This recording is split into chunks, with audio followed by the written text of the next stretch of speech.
We have a few people we want to acknowledge here for joining us this evening. Alex Lazar is a congressional aide with the Congressman Nancy Pelosi. Alex, can you say where you are? Alex. Jonathan Gast is an aide with Barbara Lee. Jonathan?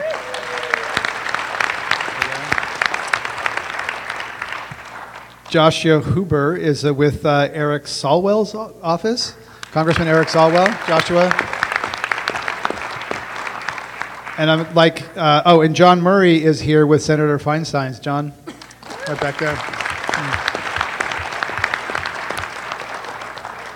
We're going to go to audience questions. We have a couple of microphones in the audience. It's real important to not talk until you get an audience because this is being recorded, et cetera. And we're also going to invite the panelists whose microphones disappeared? We'll share them. All right, to wait until and speak directly into the microphone so that people in the audience can hear. We've had some feedback, people having a little challenge with that. And a seed for the panelists that at the end I'm going to ask you for the sort of last word action tip, but do it in 5 words so I can remember it. Okay. Who has our first question? Thanks. I'm Peter Fikowski with Citizens Climate Lobby in Silicon Valley. And I don't know who the question should be addressed to, but if we got a carbon tax and it wasn't steadily increasing, what would the reason be? Or saying it the other way is, what do we have to do to make sure that a carbon tax we have is steadily increasing? But I'm looking more from the negative side, that if we fail, why would we have failed? Bill? The way to ensure that it's steadily increasing is to ensure that for every dollar it goes up, another tax goes down. If we can cut payroll taxes, again, the most regressive tax, if we can cut corporate taxes, the most painful tax for small businesses, then there will be a lobby every year to say, you know what, we should lower those taxes more. We, in the climate community, need to recognize that if we're doing a revenue neutral swap here, why aren't we saying first we're cutting taxes? If you were pushing this from the other side, you've got a party in this country that's completely dedicated to reducing taxes. You have a proposal that is all about reducing taxes. You're so focused on where it's increasing taxes, you can't get off that subject. Remember, you're cutting taxes. This is what the whole party professes to be for. So let's focus on that side of the equation.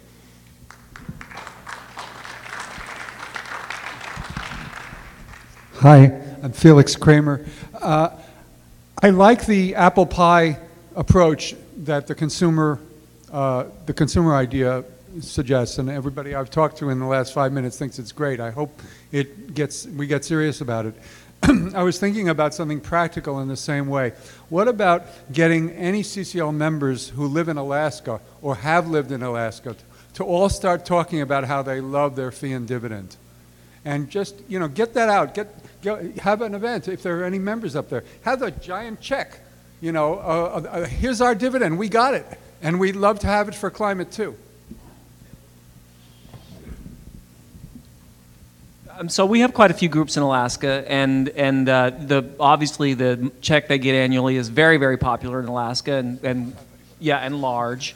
I had friends who used to run a collection agency up there. Yeah, they called everybody every April 14th. But the other thing about Alaska that's important is you can't get away from what's happening up there. There's no getting away from it.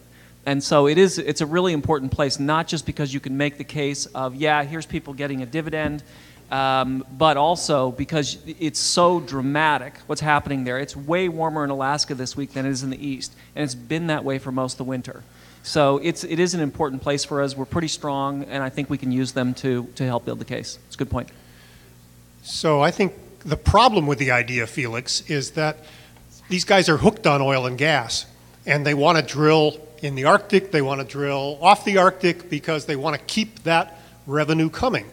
And it's not solving the climate problem, it is solving the fact that they got more income than they used to have. So, yes, dividend checks are wonderful, but, at the same time, we've got to solve the climate problem. And I think for them to be the ones testifying, they're going to be testifying in favor of drill, baby, drill. Has the Citizens Climate Lobby ever considered the carbon tax, but instead of working through the IRS and getting money back to the people, creating a Manhattan project that would help lower the overall costs of renewable energies? No, we haven't. So we've been very focused in the last 6 years on a very, very specific proposal. Sometimes people talk about that you could do some type of tax swap, and you could. And in fact, if you read economic papers, most economists believe that some type of tax swap is actually overall more efficient for the economy than what we're advocating for, which is the dividend. We're advocating for the dividend for a lot of reasons. Secretary Schultz says it's the most honest, hardest to rig, straightforward solution. So it's the least likely you can screw it up. Dr. Hansen says that you have to send it back as a check because otherwise you'll lose support in the public. We also want everybody to be treated equitably rather than funding some particular solution because we don't get any Republican votes without it. So yes, you could fund some type of Manhattan project. Yes, our government should fund more R&D. There's no question about it. But we think you've got to do something very simple, straightforward here, where it doesn't look like the government has their fingers in it. Because again, we do not think we'd be able to get any Republican votes, and you're going to need a lot to get a bill done. Yeah. So This is a good. if I can also add to that, the fact is that the cost of renewables has come down very dramatically over the past 10 years and continues to do so. I would argue that we have seen a Manhattan project in process.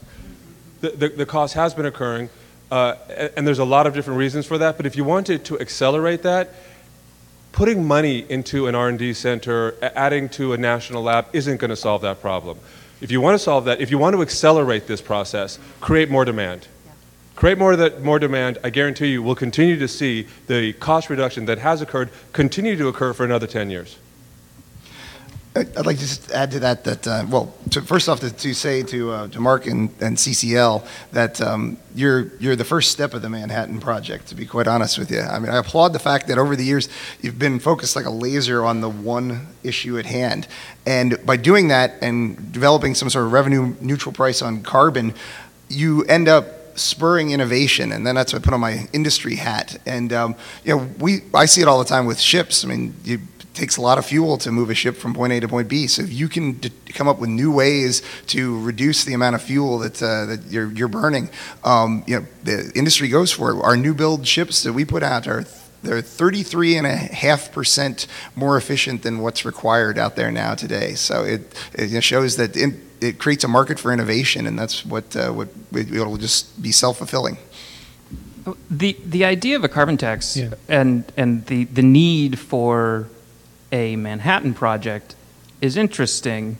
You hear it a lot. Anytime we've got a huge national problem, we need to have a Manhattan project because everyone pulled together. It took huge amounts of resources, and we were going toward a problem that there was very little moral ambiguity, right? The war had to be won, but what people forget is the Manhattan project happened virtually in secret. I mean, lots of people were involved, but we weren't advertising that we were trying to build a nuclear weapon.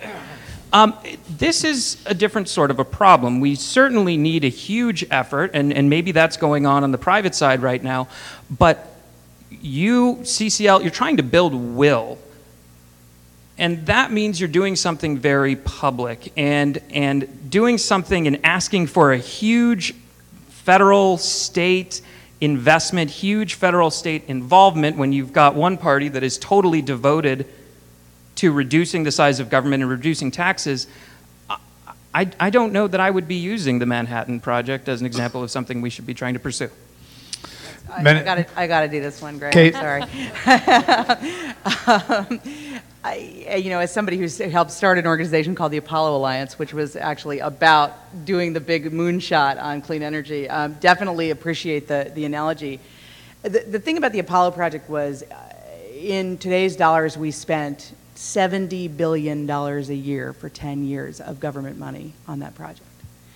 And this just goes back to my other point. I absolutely agree with Paul on creating the conditions for innovation. It's something government's very good at. We do mandates sometimes, we do regulatory structures, but we also do, the renewable portfolio standard. We create the conditions for innovation. And it's absolutely driven, along with German and Chinese policy, it's absolutely driven the solar price down and been incredibly important. But just to back to the point that the other thing government has traditionally done is huge investments in infrastructure. And I do think you can't let that go. I, though, will say I am not necessarily up here advocating for the carbon tax to fund that.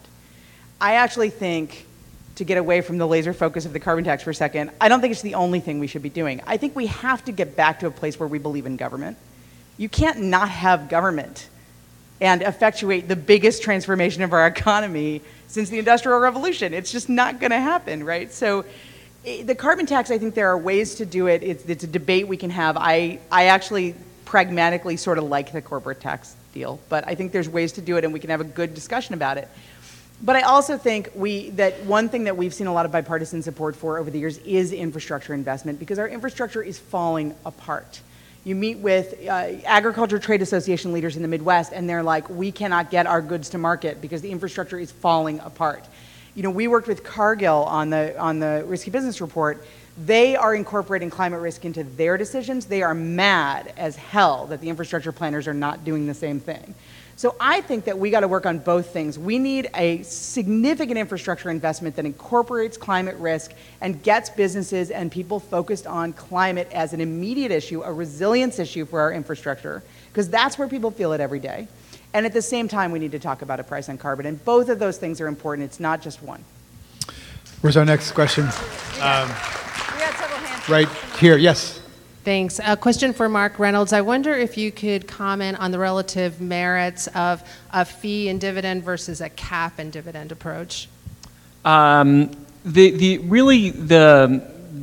the one thing I can say about that. So, we had 1,002 meetings with congressional offices last year, and found out what are their issues. We're offering very specific policy. So we're going in there talking about fee and dividend.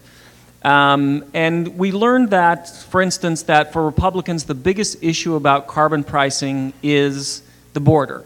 And we characterize that as China, WTO compliance, American competitiveness, all of which can be easily discussed.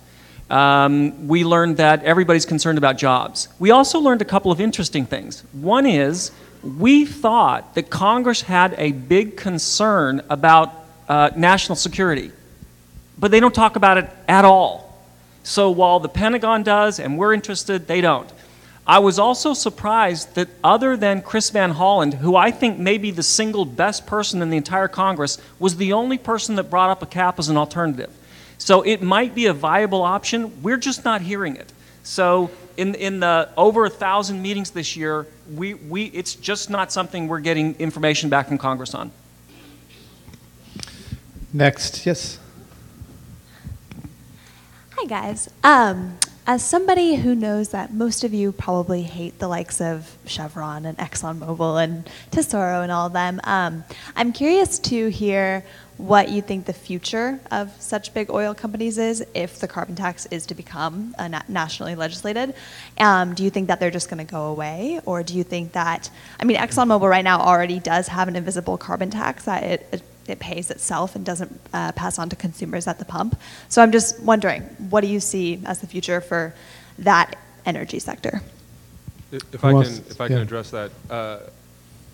If you look right now, Total, which is one of the largest energy companies in the world, recently bought, well, not that recently, a few years back, but bought SunPower, at least a majority of SunPower.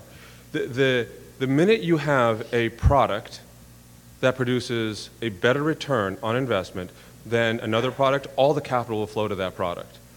I have no doubt that these industries are robust and resilient. What we have to do is get them away from the existing product, which is a fossil fuel product, and then transition them over to a non-carbon based product. And we can do that by making the non-carbon based product simply more profitable. I don't believe, in most cases, it's a religious decision to go with fossil fuel. I think it is a practical and profitable one. We turn that equation around, they'll move faster than we can imagine. if they want a future, it's not going to be as oil and gas companies in perpetuity.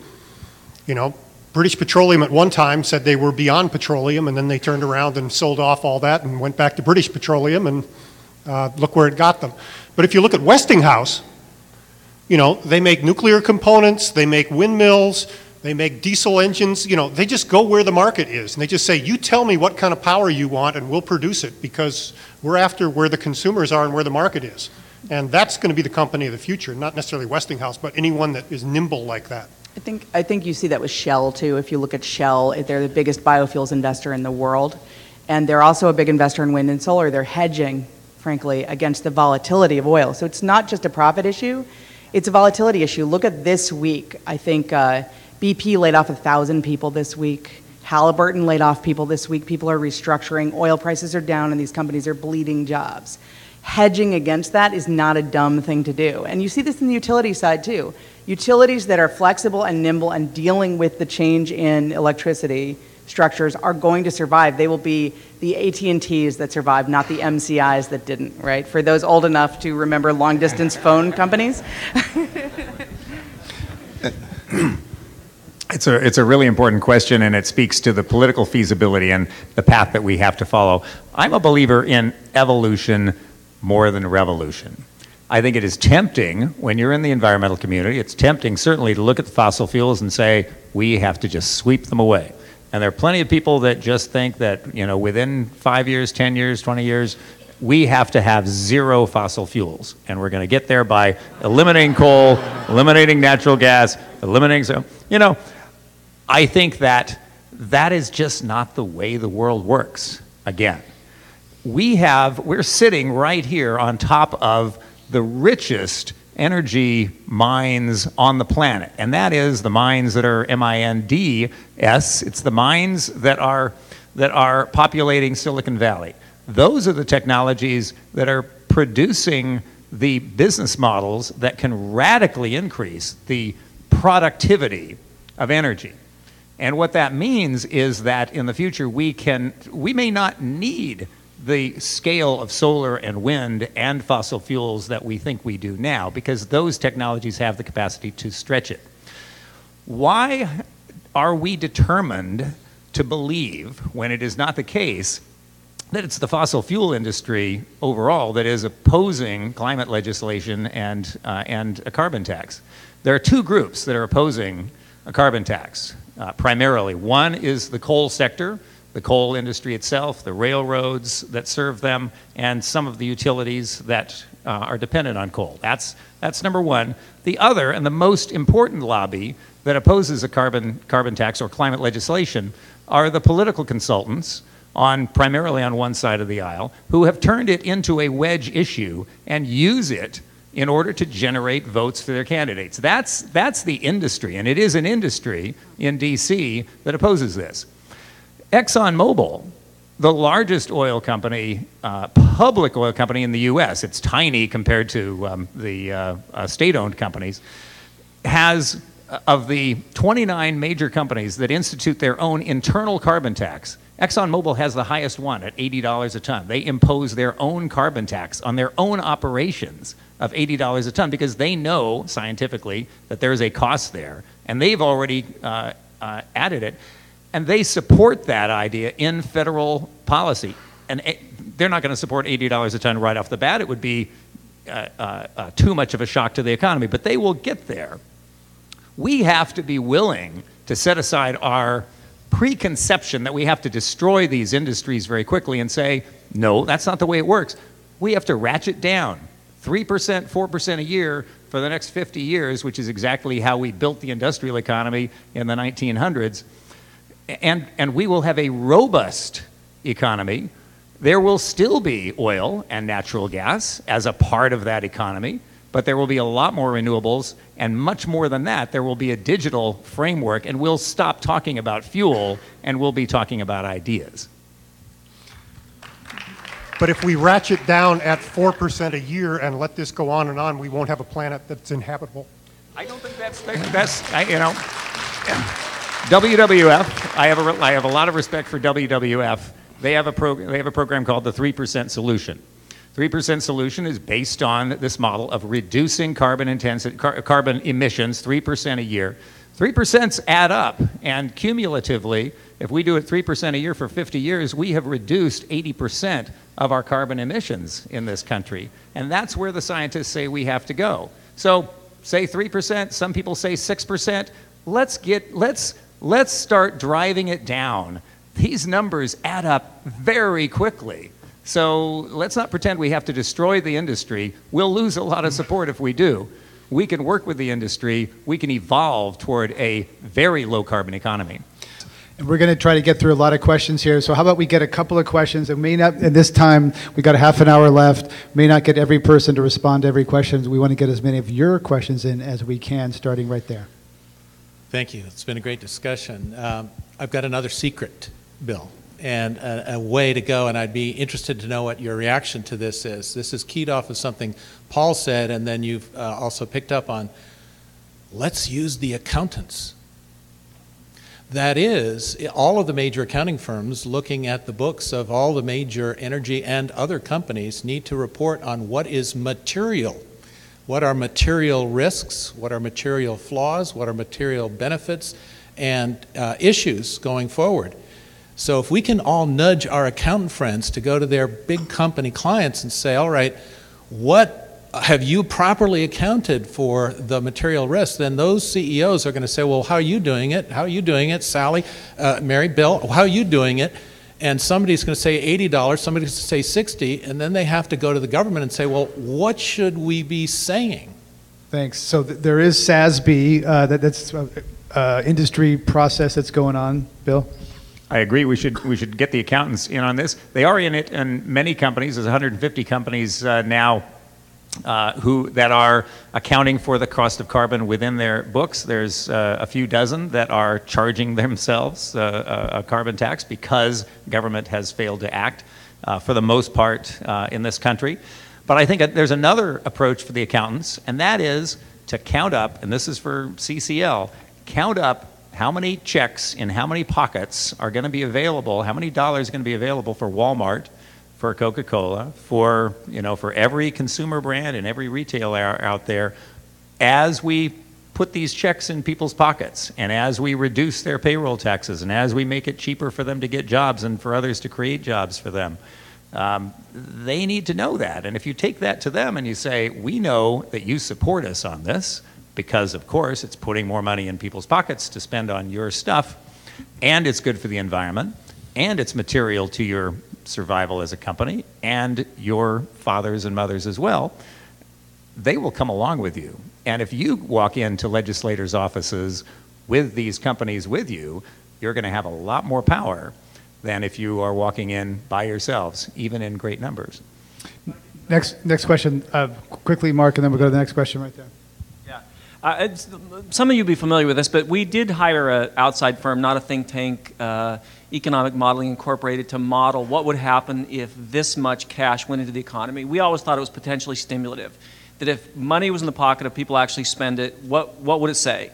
So what it said is this is after 20 years, 2.8 million additional jobs, 50% reduction in emissions, steady growth in GDP, and 13,000 lives saved a year because the air's cleaner.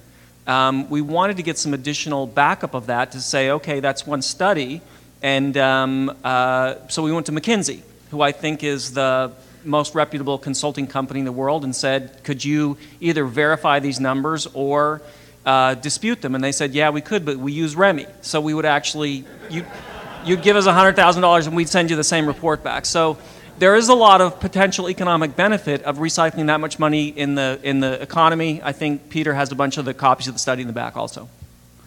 Next question right there. Actually two, hopefully pretty quick. One for Kate, and on infrastructure, if you could drill down maybe 3 more points on the infrastructure, and particularly on the funding side and how we might move ahead with funding our infrastructure improvements and transition, but especially infrastructure. I'm hearing that as well.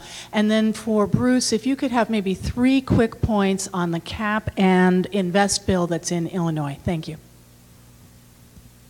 Okay, quickly. Yeah, quickly. Just really maybe not quick. 3, but we'll try to, yeah. Sure, really quickly on the infrastructure point, it's a great question. I actually think that, this is probably wildly optimistic, but I actually think that there is a lot of political will from a lot of important, powerful places on this question. We're seeing infrastructure fall apart very clearly at the moment. And it's not just a company problem getting goods to market, it's a problem for safety, it's a problem for county planners. It's a worker issue because infrastructure improvements are big projects that tend to create union jobs. So there's a lot of good support for those types of projects. I think that the key is to bring together all those coalitions around something that isn't just a transportation bill, that's a highway bill, but to actually do what the federal budget, the President Obama's 2016 budget does this for the first time, makes climate risk a factor in infrastructure investment decisions. And I think that's something. They're also reevaluating the floodplains for infrastructure reasons. That's something we need to do as a matter of course. It's part of material risk accounting. And as a matter of course, if you start to integrate climate risk into those decisions naturally on an issue that's already central to a number of different constituents, then it gets in the DNA of people who are then out there in Congress thinking about these issues all the time. So it's one of the few things where I would say I think there is political will. And there are a number of bills focused on this. There's farm bills, there's the transportation bill, there's a number of infrastructure bills out there that should all be geared in this direction. So a couple bullet points, and then I'll just give you this article at the end. You can just come up and get it from me. But it's a cap on emissions with an auction of the allowances. 2/3 of the proceeds are directed and spent on renewable energy and efficiency. The other third goes to low-income utility assistance, help communities affected by power plant pollution and workforce development. There's also a requirement that 20% reduction in electricity by 2025, 50% increase in energy savings during that period. Renewable energy standard goes to 35% by 2030. And there's both a House and a Senate bill there. Okay, next, we'll keep it to one question. Next, yes. I'm Lisa Van Dusen, and I live in Palo Alto, where we like to believe we have the political will to move to carbon neutrality. And we also have our own municipal utility. So I'm curious about if a local community does actually have the political will to institute a local carbon tax to support carbon neutrality, how might we actually do that? And could it be done? Is anyone else doing it? How do you deal with borders and all those kinds of issues? I don't know the details, but didn't Boulder, Colorado do it? I've heard that, but I've never seen it. Yeah, I'd look into that. Yes, thank you. Thank you. That's a better approach. Many moons ago, in another lifetime, I was the head of an environmental group here in California that passed a bottle bill, passed the CRV system that you all pay into, and it is, by the way, the lowest cost, most efficient, most effective recycling system in the country. And the way that we got that, one of the ways that we got that was by going to some cities and saying, why don't you establish bottle bills in your city? Why don't you put deposits on in your city? And what we did, because some cities said, well, we really can't do it just in our city, it's too complicated and too costly, we said, well, okay, then pass a resolution that says, as soon as cities comprising 2 million people have established this, then ours goes into effect along with all of theirs, so that we have, the infrastructure. And what that did was essentially create some pressure on some lobbyists to say, okay, we don't want a bunch of local tax laws. We don't want a bunch of local deposits. We'd rather have a state system that's consistent. One strategy you might want to consider is in Palo Alto. At Palo Alto be the lead city that says, we're going to establish a carbon tax, and we're going to take an existing tax that people hate. I don't know which tax that might be, but we're going to get rid of that, and we're going to replace it with a carbon tax. So we're not increasing taxes. We're getting rid of something that people hate, like overpriced parking tickets or something like that. And we're going to replace it with that. Or you say, we're going to establish it, but it's only going to go into effect when enough cities put it in a place that it can be effective in achieving a particular desire. Once you do that, and California may be better to do it outside California because you've already got AB 32, but once you begin to do that, you begin to create that popular uprising, and you can leverage that for additional power elsewhere. Another avenue might be through the air quality management district. So I think there's sort of a potential for a regional tax.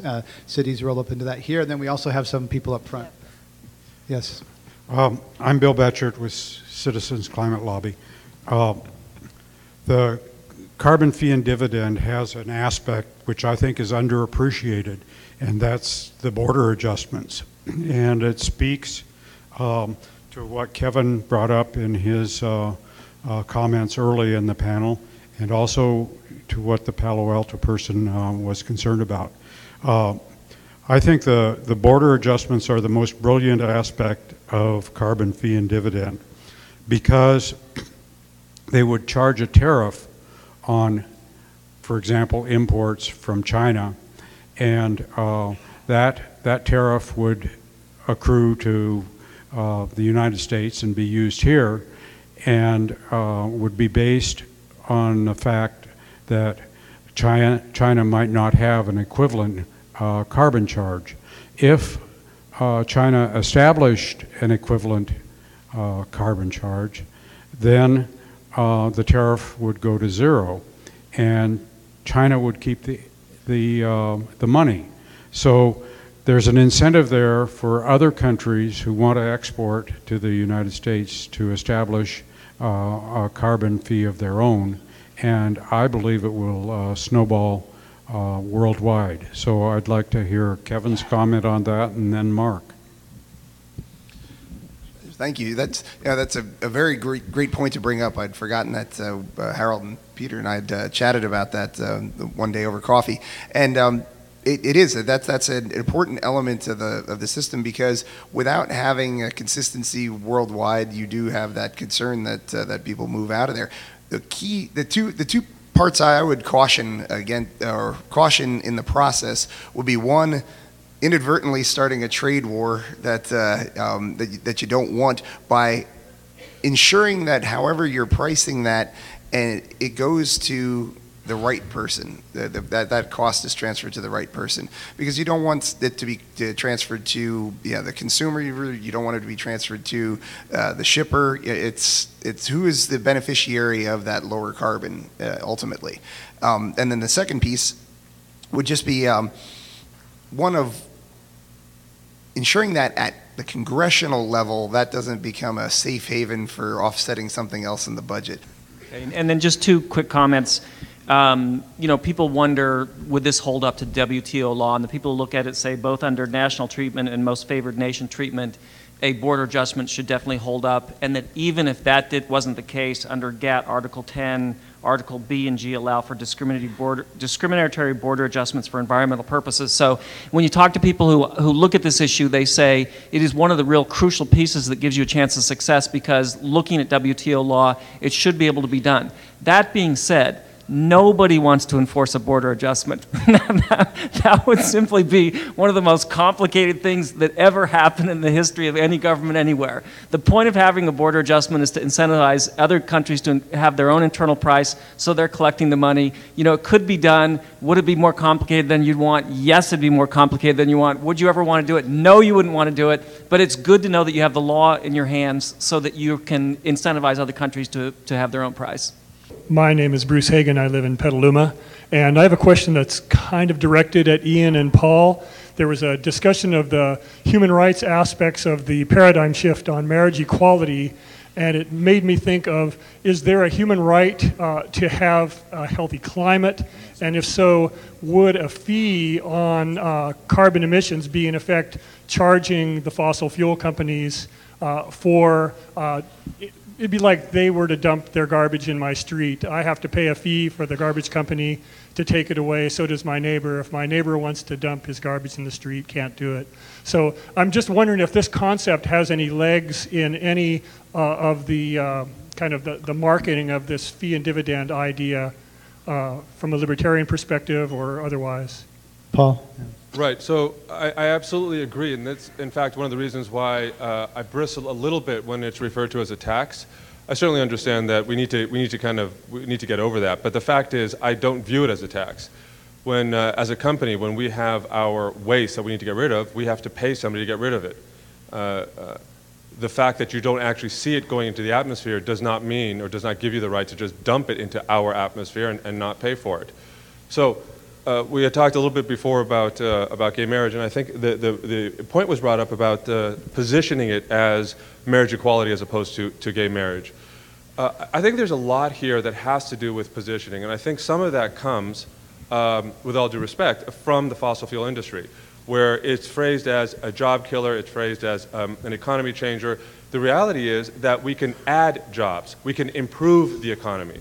It should be phrased in I think, two major categories. One is the economic benefit of moving towards a clean energy economy, because the fact is, whether we like it or not, it's going to happen. We either lead this or we follow it. We could either own this revolution, or we could say, let's let China have it, let's let India have it, and then we will once again be exporting our dollars over to China and India for our energy. The other element is, I think that needs to be discussed, is simply energy security. The combination of energy security plus building an economic model that supports what is effectively inevitable, I think creates an environment that is both bipartisan and it's humanitarian. I'll just mention that there's something called Our Children's Trust, which is an organization that's trying to take the public trust doctrine, well established for water since the Roman times, and apply that to the atmosphere. And there's a reference earlier to using the courts. This group has sued the federal government and state governments, trying to get governments to act to protect this public resource for future generations, Our Children's Trust. And some of the people are based here, right here in the Bay Area. Next question over here. Oh, hi, Carol DiBenedetto. Thanks for this discussion, really great.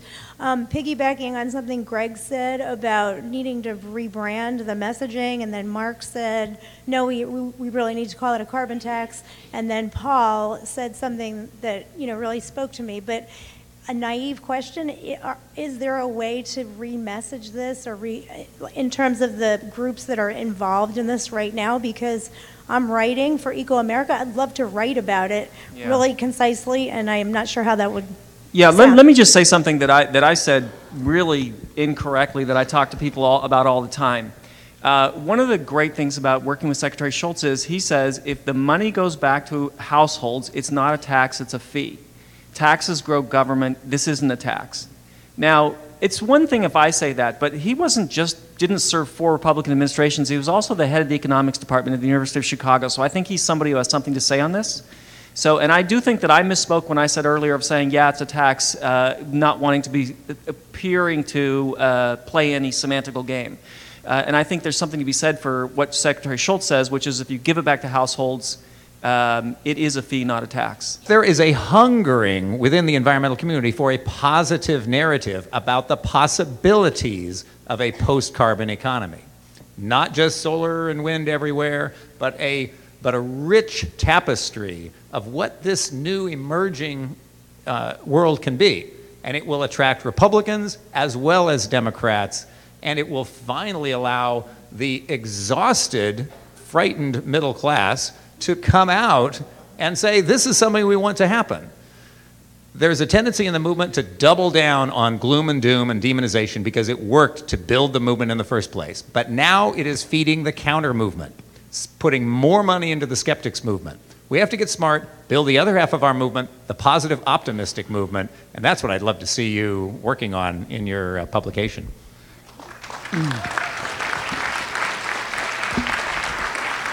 And some brain experts say that those positive messages work better in the human brain, too, as well as, yes, hi. Hi, I'm Misty Learn, and we just released a crowd-funded documentary about climate change and renewable energy. And so we're trying to use social networks to leverage change. And you mentioned, Bill, about consumers approaching corporations. Since our film is going around UC campuses right now, what corporation could students target that has some clout in Washington on carbon tax? I would suggest, first of all, a positive campaign. There's always a flip side to a positive campaign, and companies recognize that. But I would look to the 50 top brands and retailers, because those are consumer facing. They want to have your support, and they know that young people in college campuses are their future employees and their future consumers, particularly the women. So organize the women on your campuses. Women's leadership is going to pull this over the line. I can tell you, it is, women's leadership. We need more women in the Republican Party. We need more women in the Democratic Party, and organizing and on this advancing stage, a positive, collaborative, and on this stage, a positive, collaborative message that we're not out to destroy you. We want to work with you. We're going to evolve to a solution. We know that we want your brands on our side, working with us, going into the legislators' offices, telling them that we have a solution, right and left, corporate and activist, and we're here with it. And we know that you know, Mr. Legislator and Mrs. Legislator occasionally, are going to support us on it. This is going to come out of left field. But it is addressed to all of the panelists, just in the same format you did earlier, Greg, where you addressed a question and everyone answered. What brought me to CCL was being a mother. And we look generations upon generations, and we look to our children, and we want to know that there's something sustainable for them. So I'd like to know for you individually, how much time do we have? Pretty much all we've got is a generation to get that generation motivated, get them involved, and for us to set the stage to make it happen. It's 9 o'clock. We don't have any more time. I became an environmentalist when I was very young, before I was 10 years old, and at that time we only had 10 years left. And we still only have 10 years left. I would suggest that we trust evolution, that we not panic, that we take our steps. British Columbia, 3 years, 10% reduction. It is doable. Don't panic. Don't shut down whole sectors of the economy. Just take your steps, and it'll be okay.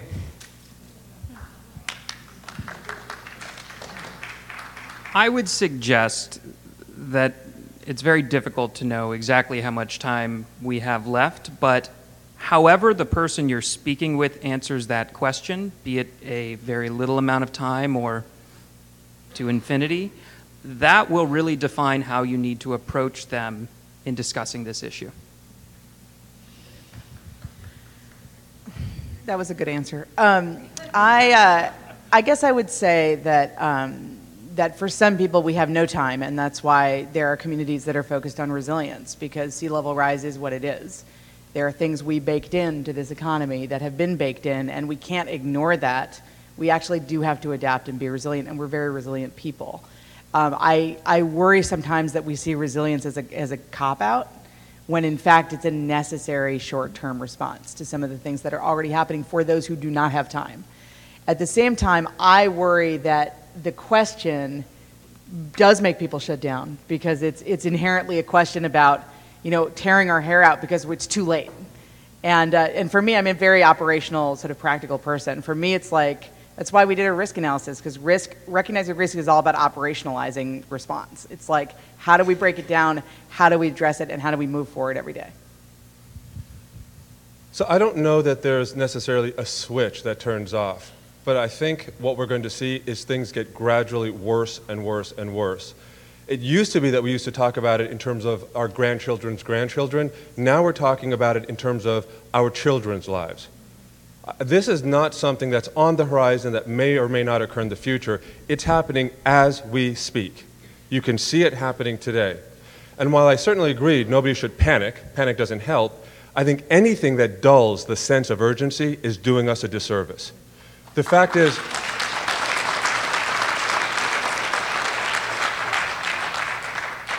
as an engineer, I look at the planet as a system.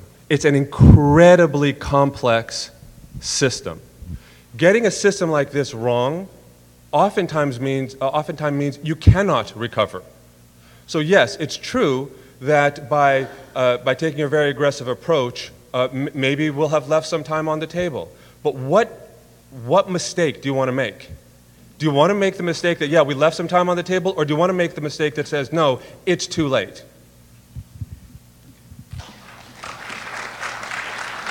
So the title of the event was Can Conservatives and Progressives Work Together? And I hope that everybody can take some evidence away from tonight that we've demonstrated that we can. So I think that's important. Two is my wife and I are expecting our first grandchild in 2 weeks. And I feel good about his future. I do. I feel good about his future. I have a lot of faith in humanity that we will step up and answer the call. And the last thing I'd just like to say is there's a lot of people who put an enormous amount of work into this event, but Harold Hedelman put more than anybody else. So I would like him to stand up one more time and us to give Harold a hand, please.